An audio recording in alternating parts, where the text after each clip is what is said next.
Pakiroll nga. And we begin with the President further solidifying. We begin with the President further solidifying plans to remain in power beyond 2022. He has just inked PDP Laban certificate of nomination and acceptance to run as Vice President in next year's elections. The Cusi faction of the ruling party insists this is a sign that there is no turning back now for a Duterte run in 2022. But one thing remains hanging in the balance. Will Senator Bongo accept their endorsement to run for president?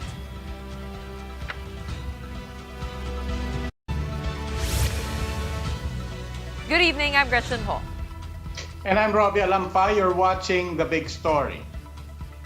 With President Duterte making his vice presidential bid official, the question now is, will his supposed running mate, Senator Bongo, accept his nomination to run for president?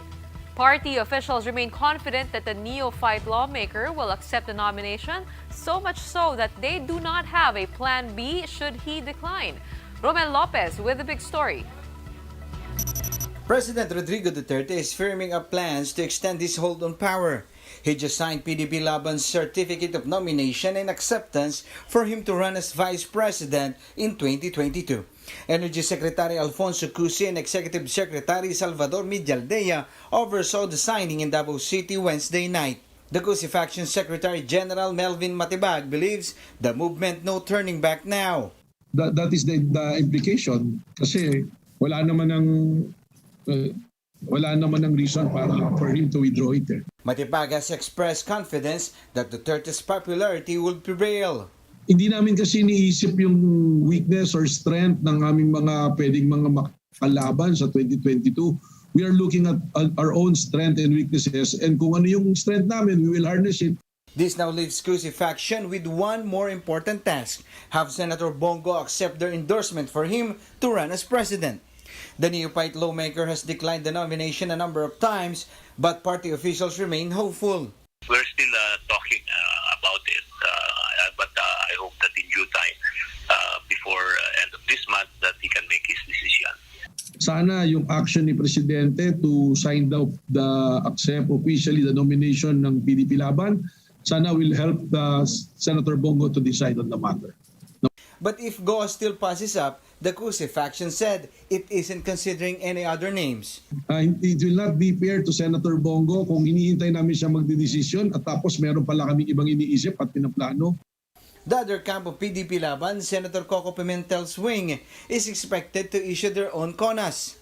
They have already declared Senator Manny Pacquiao as their standard bearer, but they now have to respond to a petition filed by the Cusi camp seeking to declare them as illegitimate officers of the party. They have until September 27 to submit a comment. For News 5, Romel Lopez. We are One News.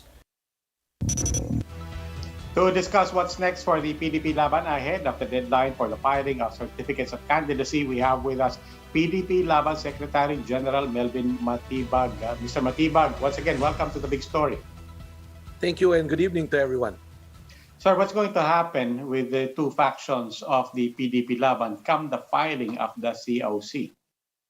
Well, first of all, we are delighted and thankful to the Commission on Election for issuing an order asking the group of Senator Pimentel to respond to the petition that we filed September 7. So that's a very important move by the COMELEC, meaning that the case is moving on a fast pace. So we are expecting a decision anytime soon, and we are hopeful. We are hopeful that the COMELEC will look into the merits of the case by looking who really followed the constitution of the party. And in the meantime po, ano po pa talaga inaasahan natin kay Senator Bongo? Are you confident that we can get a commitment or a statement from him? Kasi as you know, hanggat wala po yan, hindi rin po namamatay ang spekulasyon ng mga tao na it's all about Sara Duterte anyway. Well, malinaw yung nangyari kagabi, no? When the President signed this certificate of nomination and acceptance, that is an official act. And I think the President have crossed the bridge of Rubicon, and from that point forward, when he signed it, there's no turning back. So, tingin namin, it will help the Senator Bongo to make a decision. If you recall, a few months ago, he said that he might run for president if the running mate is President Duterte. And he's consistently saying, I leave my faith to God, to the Dutertes, and to the Filipino people. Nandun na po yung ingredients lahat eh. So tingin po namin, just like our president is mentioning, president ng party namin, Secretary Cusi, Senator Bongo will probably decide soon. And we're hoping before the filing of the candidacy. Point of note, yung nasa Sara Duterte, we know she's not part of your party, but as far as that agreement is concerned, does this also mean no point of no return din? Sa pinaninindigan ni Sara Duterte na kung tatakbong Vice President si President Duterte, she's out of this race. Well, we always respect the statement of Mayor Sara Duterte, and sabi nga, we don't want to involve her in the affairs of the party. So I don't think I can comment on the matter, and I can second guess or even say na point of no return si Mayor Sara. But as I said, I will always respect what Mayor Sara will do and what Mayor Sara will say. So doon na lang po ako magstay sa position po na 'yon. Sige po, we'll have to leave it at that. Maraming salamat po. PDP Laban Salamat po. Secretary General Melvin Matibag. Thank you. Months away from his departure from office, President Duterte still enjoys a high satisfaction rating. Tonight's big number is 84%. That is the chief executive's peak satisfaction rating, according to the social weather stations. He had that rating back in November 2020, right in the middle of the COVID-19 pandemic. That edged his 82% rating back in December 2019. But after that peak, his ratings dropped, parking at 75% both in May and in June. SWS says that during his peak rating, there could have been a perception that the pandemic was under control due to lower cases. Infections then averaged between 1,000 to 2,500 per day. Even without the presidential candidate yet, it seems administration bets for the 2022 polls are slowly coming along. But how about the opposition? Is it time to give up the search for broad unity? Cherry Salazar has a story. Just a day after announcing his presidential bid, Manila Mayor Isko Moreno continues to rally the support of local officials.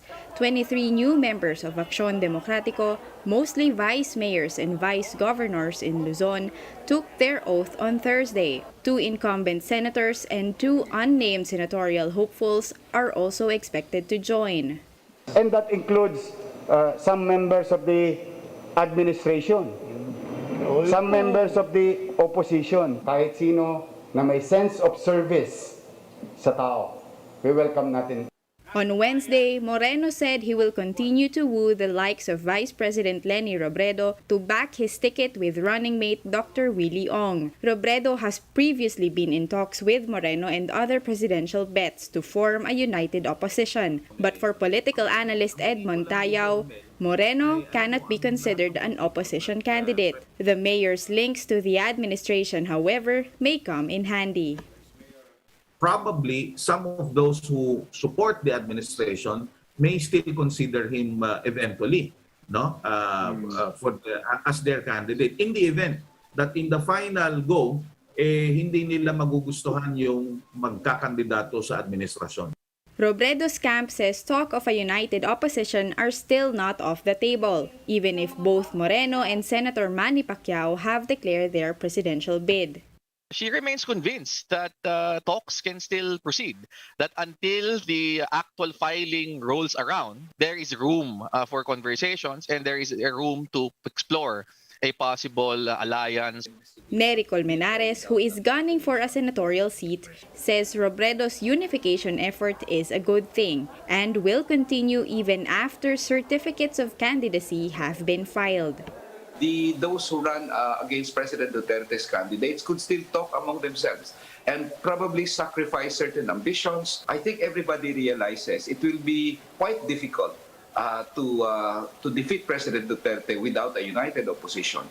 Robredo spokesperson Barry Gutierrez says the vice president remains committed to forming a broad unity. Should that be realized, Gutierrez says Robredo will be ready to take on the challenge if The opposition calls for it. Cherry Salazar, We Are One News. These are the other big stories tonight.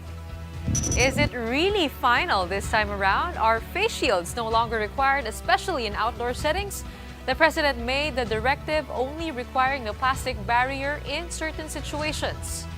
The Octa Research Group sees the end game for the Delta variant in the country by as early as October. This as cases continue to dip in Metro Manila. And a CCTV footage shows moments leading up to the death of artist Bree Johnson. The NBI now joins the probe with a re-autopsy of Bree's body. Find out more after the break.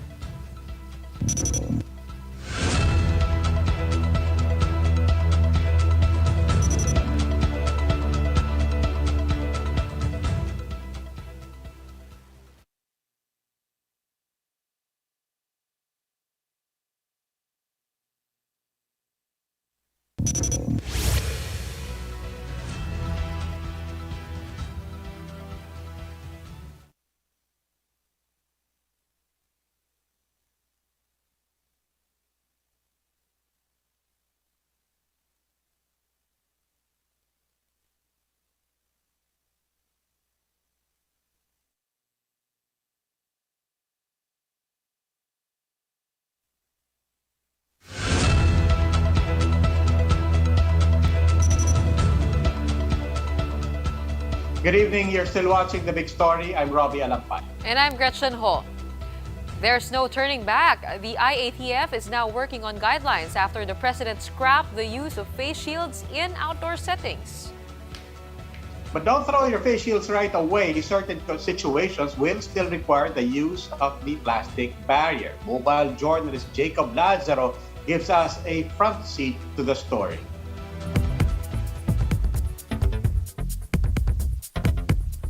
Nine months after the IATF required the use of face shields to stem the rise of COVID-19 infections, the government has decided to loosen up. Last night, President Duterte announced that face shields are no longer needed in most outdoor settings, and infectious diseases experts agree. When you are outdoor, yung density ng mikrobyo will be really very thin dahil nga meron kang air that will carry it out. But the shields would still be required in the 3C settings, close, crowded, and close contact situations. In the streets, opinions vary. Bernadette says shields are needed. Dapat hindi. Kasi malaking tulong din ito eh. Prevent ka sa mga talsik-talsik ng laway. But then Bernadette makes a living selling face shields. Jopet disagrees. Okay naman kung nasa labas, kahit di naman face shield. Kasi mainit naman eh. Nagpapawis, ganun. The change also comes at a time when the Senate is questioning government's purchases of allegedly overpriced face shields. And with 500,000 unused face shields now sitting idle in government depots. President Duterte made a similar declaration about face shields back in June. But he immediately withdrew the new policy because of the threat of the Delta variant. Octa Research fellow Guido David says he does not see the policy change having a big impact. If we go to a palengke, I think the face shield would probably still be required because that's a close contact area. But in outdoor areas, if it's not required, I don't see it being a big factor. Presidential spokesperson Javi Roque said the IATF will still meet to discuss the new guidelines on face shields. Mobile journalist Jacob Lazaro, We Are One News. Filipinos may soon find themselves in the quote endgame of the Delta variant. Octa Research's Guido David says that may happen either by October or November. In an interview with One News Now, David said COVID trends in Metro Manila is improving with reproduction number dipping to 0.99. This means an infected person will transmit the virus to less than one person. Once we're over this surge with the Delta variant, it will, continue on towards Christmas. We're starting to see the possible end game. It could probably happen around October or November when we're finally clear of the Delta variant. Airport personnel are pushing back against a directive that would require them to remit hazard pay, which they received last year. Gerard de la Peña has the story. With black bands in their arms, these employees Ninoy Aquino International Airport are sending out a clear message. They are against salary deductions meant to remit hazard pays that were awarded them last year. This comes after the Budget Department in a memorandum clarified that while frontliners should be granted hazard pay, it does not cover third-party employees. The order will affect some 2,000 employees. The memorandum also means that some 54 million pesos would have to be remitted back to the national coffers. The likes of Mark will have to return 31,500 pesos to be deducted from his salary for 2 years. Ikakain na lang ng pamilya ko yun, sir. Di ba? Ikakain tapos parang inagaw pa nila, parang binigyan kami candy tapos tinaiyak lang kami. Kevin, meanwhile, will have to return a total of 29,000 pesos. Frontliner na po kami noong 2020, kaya binigyan po kami ng hazard pay. Sakit sa part namin na bigla pong gaganunin kami, parang nagamit po kami para hindi po maparalyze ng airport. LServe Corporation, which employs the outsourced employees, has been in coordination with the Manila International Airport Authority to arrive at a favorable solution. The affected employees have also sought help from the Labor Department. The MIAA declined to comment, but LServe Corporation said that the agency has been fighting for the benefits of employees, outsourced or not, who have been on duty since the start of the pandemic. For News 5, Gerard de la Peña, we are One News. Signal TV is seeing a 600% increase in profits this year. Signal President and CEO Robert Galang attributes the upswing to extended lockdowns, which has caused people to watch television much more frequently. Galang also acknowledged that the shutdown of ABS-CBN Sky Direct allowed them to orphan more viewers. In fact, he took note of how Signal already has more than 3.7 million subscribers. Especially during the pandemic, there was an increased demand for TV. That fueled the growth of Signal and continues to fuel the growth of Signal this year.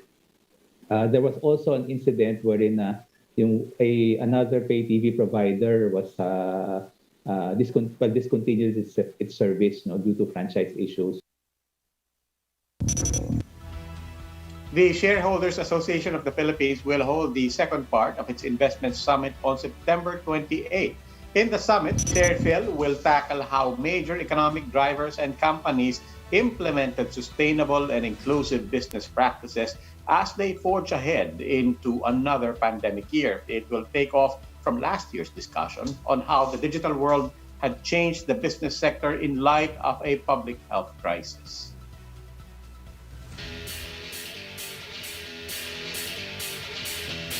For the big story in sports, the Meralco Bolts have sent defending champions Barangay Ginebra to the brink of an early exit in the Philippine Cup after a 79-66 win.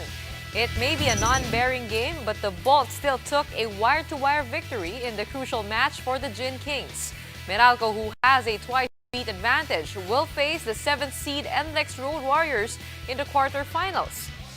In the second game, the Northport Batang Pier sealed the 5th seed in the quarterfinals after dominating the Alaska Aces 122-94.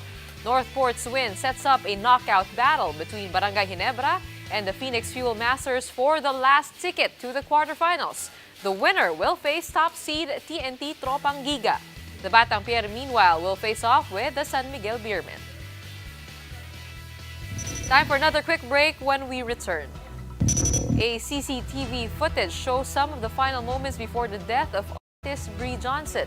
Her body will undergo another autopsy, this time by the NBI. And we are just days away from the end of voters' registration. And one actress made sure to do her part, even if that meant lighting up twice so early in the morning. The showcase of Maris Racal's dedication after the break.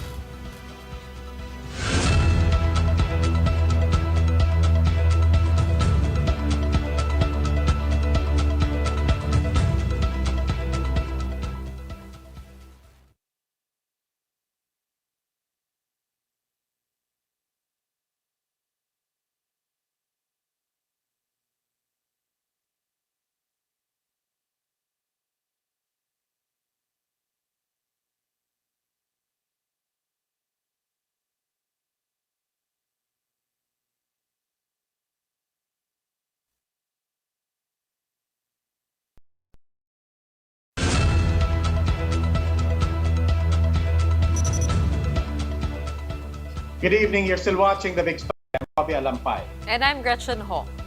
The PNP has released a short CCTV footage of artist Bree Johnson and boyfriend Julian Ongpin hours before Johnson was found lifeless in their room in La Union. The investigation continues with the NBI conducting its own autopsy on Bree's body. Pat Mangune with the details.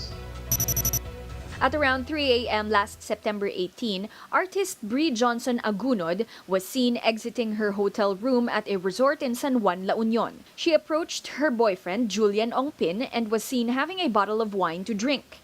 The two were seen being close together before having what appears to be an argument. Bree eventually returned to her room while Ongpin left the scene. This was the last time they were seen together. After an hour, Ongpin said he went back to check on his girlfriend, who at the time was no longer responding after locking herself in the bathroom. Ongpin tried to enter through the bathroom window, but then broke down the bathroom door instead, causing his injuries. Sinabi nakita niya, nakabigti. Tapos tinanggal niya at nilagay dun sa bed. That is his recollection and his statement. Based on the investigation, Ongpin was heard screaming for help at around 4 a.m. Bree was then rushed to the hospital but was declared dead on arrival. PNP's crime laboratory found that Bree died due to asphyxia by ligature or being strangled around the neck. Strangulation na pwedeng mangyari talagang sinasakal ng kamay, pwede rin naman na nagbigti, or pwede rin ng somebody na talagang sinasakal siya. Pwede naman kasi pataas na nakahang, pwede rin pataas na inangat, di ba? The PNP still has not found any signs of foul play, but they are not ruling it out. Bree's drug test also came back positive. The National Bureau of Investigation started its own probe and has conducted a re-autopsy of the victim's body. Yung significance ng pagkuha ng part ng fingernails and toenails, baka meron doon na nakapaloob na foreign object. Lawyers of Bree's family welcomed the PNP and NBI's parallel investigation. They strongly believe that Bree did not commit suicide. There must be a force exerted upon the body of a person bago ka mag-suffer from hematoma or itong mga pasa. Bree's family has arranged for a brief funeral in Quezon City. They asked for privacy while they grieve the loss of their loved one. For News 5, Patricia Mangune. We are One News. The U.S. government is vowing to donate 500 million more COVID-19 doses to other countries. In a virtual summit, U.S. President Joe Biden said beating the pandemic is a, quote, all-hands-on-deck matter. The additional vaccines are expected to be delivered beginning January next year.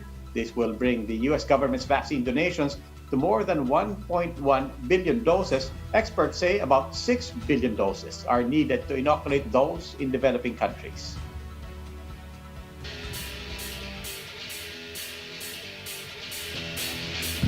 Another big story in sports, the Ben Simmons trade rumors continue to heat up after it was revealed that Brooklyn Nets would have traded for the Philadelphia Star had one of their superstars not nixed the idea. ESPN's Stephen A. Smith hinted at a potential trade involving Simmons and Brooklyn's Kyrie Irving. The potential deal, however, was reportedly rejected by fellow Nets superstar Kevin Durant. The rumor came after reports said that Simmons doesn't plan on attending the Sixers training camp next week. With just a few days left for voter registration, actress Maris Racal does what a good Filipino and an influential personality should do. She went to a Comelec site as early as 2:30 a.m. twice. Why is that? Find out why in her TikTok video. Hi guys, share ko lang kung paano ako nagparehistro. So pumila ako ng mga 2:30 a.m. Sobrang nagmadali ako. So sobrang pagmamadali ko. Maling bag yung nadala ko. Tote bag na binigay ng Sunsilk. Araw-arawan ng aura. Tapos merong reporter. Siyempre, automatic na dyan na kumaway. Hello, pa-shoutout po sa mama ko. Tapos yun, sunrise na. Mahaba-haba pa to, 3 more hours to go. So napaupo na lang talaga ako sa sahig. Kasi pang number 24 ako. Pero nung 8 a.m. nalaman ko na maling district pala yung pinilahan ko. So ang galing lang talaga, wala ng slot. So umuwi na lang ako. Cut to next day, 2:30 a.m. pa rin ako pumila. Bad trip ako dyan, pero okay lang. Ayan, papasok na ako sa mall. Finally, may aircon. Thank you God. So anyway, sa lahat ng gusto magparehistro, maaga dapat kayong dumating. Meron pa tayong few days left. So magparehistro na kayo guys. Thank you. Yun lang. Partner, napagod ako. Okay lang. Okay lang magkamali. Okay lang mapagod. Okay lang mapahiya mo yung sarili mo. Basta porsigido ka mag-register. Hindi napagod ako kasi ang bilis yung magsalita. Dun sa 1 minute na yun, na-narrate niya yun. Grabe. Pwede na siya siguro mag-audition dito. Kaya wala tayo sa TikTok eh. Mag-register na po kayo. Ilang araw na lang po. Magtatapos na ang Setyembre. Gayahin po natin si Maris Racal. That wraps up today's big story. Catch us again tomorrow at 8 p.m. on Signal Channels 8 and 250. Please like our Facebook page, One News. For more in-depth analysis, visit our webpage, onenews.ph. Mask on. Wash hands. And stay safe, Philippines. I'm Robbie Alampay. And I'm Gretchen Hall. We are One News. Have a good evening.